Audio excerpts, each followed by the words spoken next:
कि शैतान का तीन सबसे बड़ा उद्देश्य क्या था। ईश्वर मनुष्य से कुछ छुपाता है, पहला। ईश्वर डिमांडिंग नेचर रखता है, ईश्वर मांग वाला स्वभाव रखता है। दूसरा, ईश्वर के महान प्रेम से वंचित करना, ये शैतान का तीसरा और सबसे महत्वपूर्ण उद्देश्य था। लेकिन प्रभु यीशु का आने का तीन सबसे बड़ा महत्वपूर्ण उद्देश्य क्या है?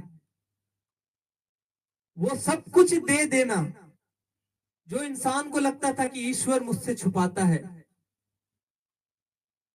इसलिए वो अपना सारा प्यार प्रभु यीशु के नाम से कुर्बान कर दिया। हम लोग वचन में पढ़ते हैं कि ईश्वर अपना एकलौता पुत्र को, ईश्वर अपने एकलौते पुत्र को, अपने परम प्रिय पुत्र को त्यागा। किसके लिए? इस संसार के लिए, इस संसार को प्यार करने के लिए।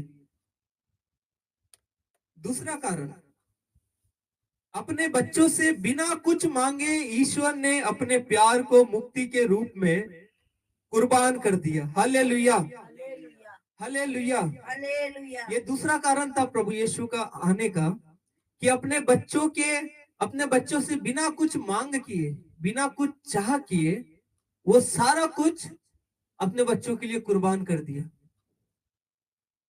कि यदि तुम पाप में गिरते हो तो तुम्हें कुछ खोना नहीं पड़ेगा, क्योंकि जितना खोना था मैंने खो दिया। तुम्हें कुछ त्यागना नहीं पड़ेगा, क्योंकि जो त्यागना था मैंने त्याग चुका। तुम्हें कुछ ठुकराना नहीं पड़ेगा, तुम्हें कुछ हटाना नहीं पड़ेगा, क्योंकि जो ठुकराना था मैंने अपने इकलौते पुत्र को ठुकरा दिया।